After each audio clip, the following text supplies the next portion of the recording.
Hey everybody, welcome to 1000 Words, Stories on the Way. My name is Matthew Clark. Last week I took the week off, partly because it was Holy Week, and partly just because I was kind of burnt out, especially from just internet overload, and I needed some downtime after, sadly, having to cancel the Coffer Stove retreat. I think it would be interesting to write a podcast about dealing with disappointment, especially after investing really deeply in something, because that's a real part of life, I think. In real life, we do lose things, and pretending like we didn't really care, that doesn't do us any good. But anyway, maybe I'll write about that on a future episode, but it was really good just to have a week to kind of rest from all of that and to try to pay a little attention to the steps that Jesus took toward the cross. So today's episode is a little bit of a Holy Week reflection. Really, it's something, there was something I read in the Old Testament this morning, and it kind of woke up my imagination in retrospect. There's a story from the prophet Elisha that struck me as this vivid show of kind of prophetic mercy. And I've also been reading more Tolkien lately, so some of his storytelling comes into play for good measure, of course. But I do hope that you have had a wonderful Easter.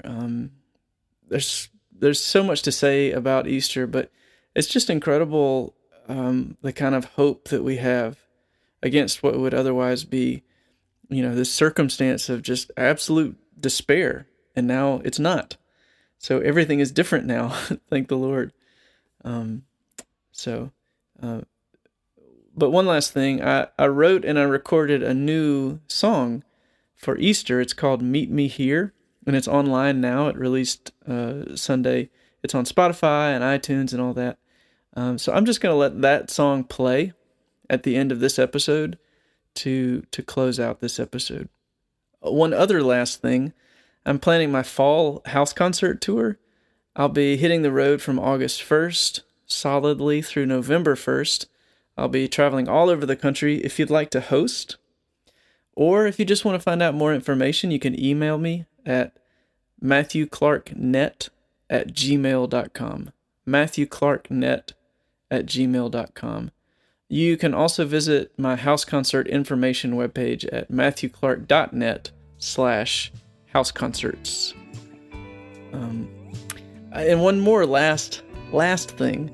If you're not aware of the Cultivating Project, you should definitely check it out. It's an online quarterly magazine, and the spring issue just came out this weekend. There's a group of really amazing writers, and I get to be in there and submit a piece too. So there's so much really great stuff in there. That's at thecultivatingproject.com. Okay, thank you for being here, and here is this week's episode. It's called The Conquering Power of Mercy.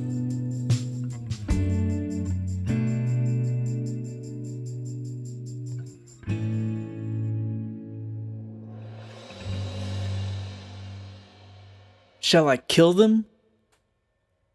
Says Israel's king to the prophet Elisha in 2 Kings chapter 6. Elisha the prophet had been Elijah's servant, and when Elijah was taken up in a chariot of fire, Elisha had inherited his mantle. The Hebrew culture was set up with three primary offices: prophet, priest, and king. And the king answers to the prophet. David was a king and a prophet, but even he answered to Nathan regarding Bathsheba, if you remember.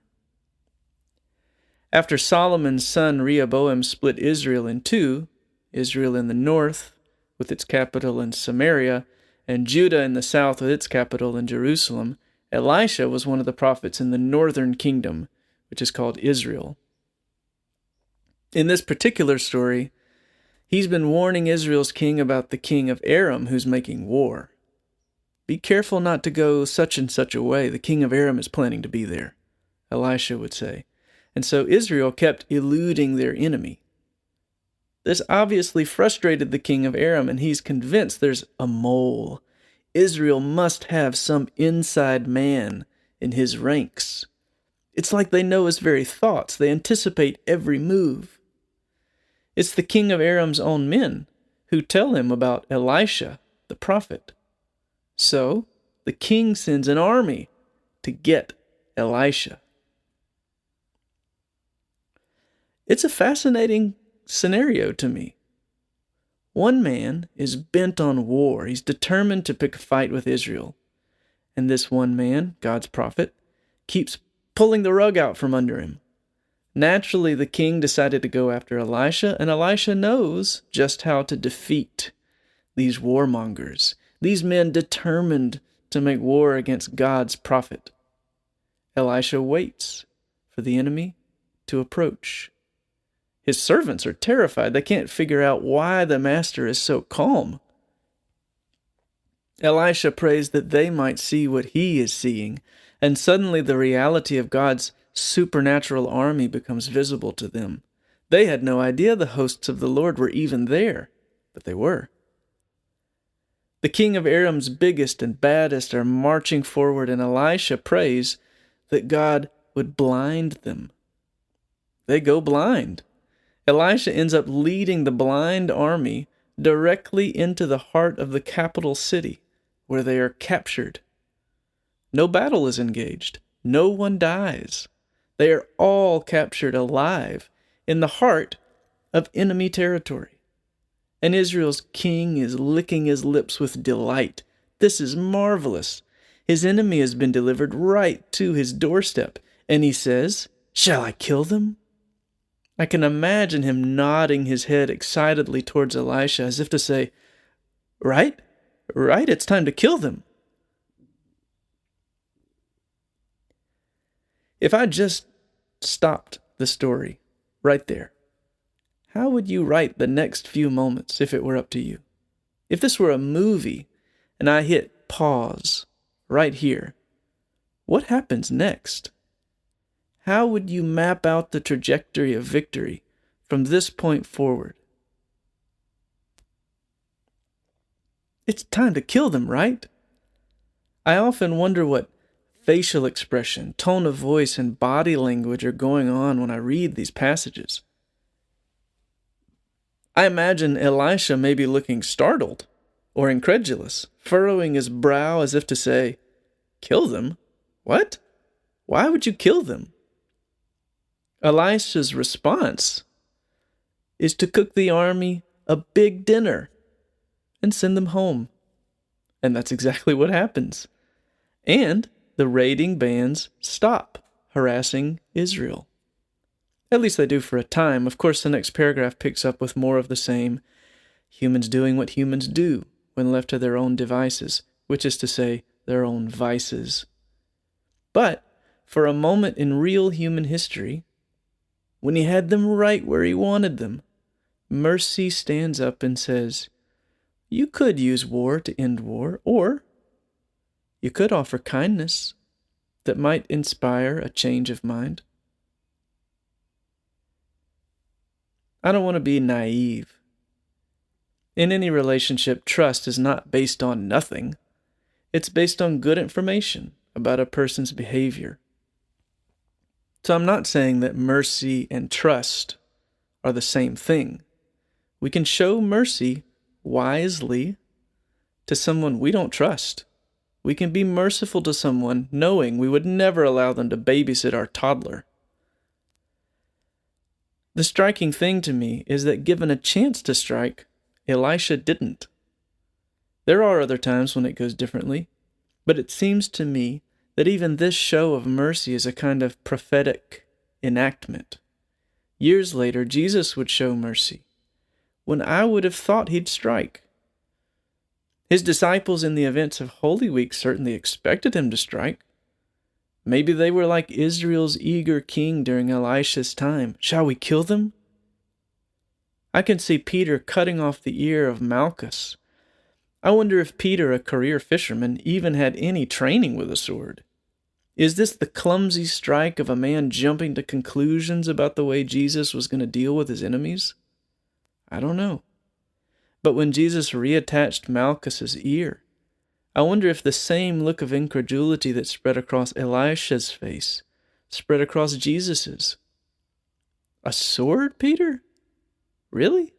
And then turning, here, let me see that ear. Last week I read Humphrey Carpenter's biography of J.R.R. Tolkien. I've had it on my shelf for years, finally decided to sit down and read it. That sent me back to reread Tolkien's essay on fairy stories, which I love. Tolkien believed that a well-told story, even an invented story, could both be true and make truth available. Of course, the stories of Scripture are not inventions, but realities, as Tolkien himself would say to a soon-to-be converted to Christianity C.S. Lewis during a late-night conversation. Tolkien pointed out that the myths Lewis loved all drew from and point to the great myth of which the Scriptures tell. A myth which, unlike all the others, really happened. In Tolkien's own invented myth, I wonder if this same element of Elisha's mercy and Jesus' ultimate mercy crop up. In The Lord of the Rings, Sauron is not defeated finally by might or battle prowess. He is defeated by humility and mercy. If power and pride help to defeat Sauron, it is his own power and pride turned in on itself. To paraphrase Theoden, often evil is its own undoing. Bilbo, Gandalf, and Frodo show mercy to Gollum. That mercy ends up being the key to Sauron's defeat.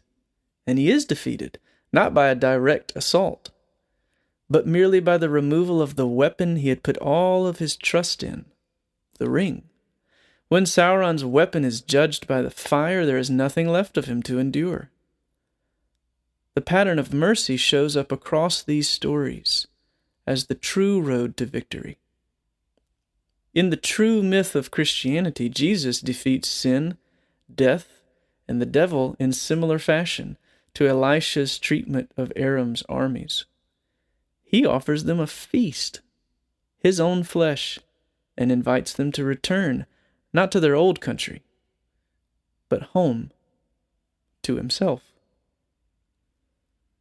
This Easter, we are witnesses to a life strangely shaped by great powers that seem to us not to be powers at all, but weaknesses. We are onlookers at a baffling scene where all we count as wisdom is upset by God's apparent foolishness at the crucifixion. We're all ready to swing our swords. Shall we kill them? Pause the movie. What happens next?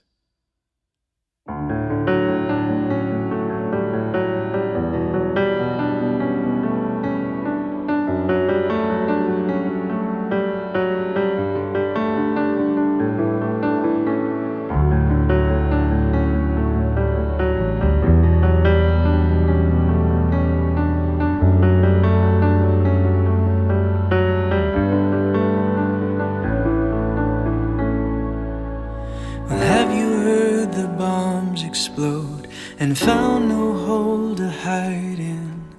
Wars and rumors of the worst we can imagine, where nothing sacred can survive. Well, evil is a conquered God. So you can meet me here in 10,000 years, and I'll know your face, and you'll know mine. We will lift our voices to the one who loved us while he scorned the cross. He knew the joy beyond was worth the cost of keeping promises in a world of pain, till we were face to face.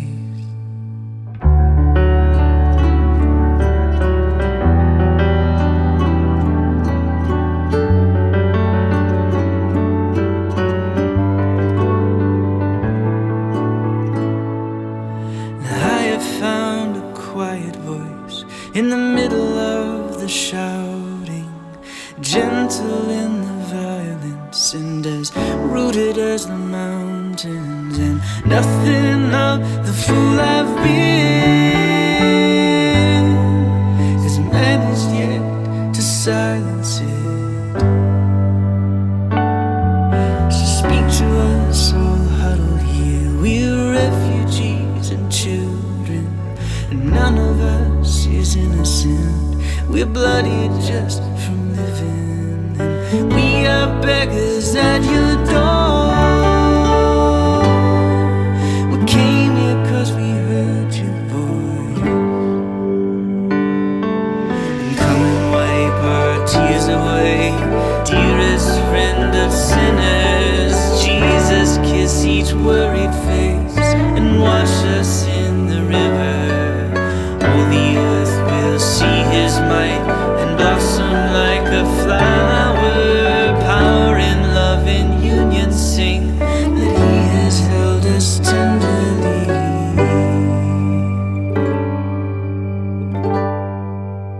So you can meet me here in 10,000 years, and I'll know your face and you'll know mine.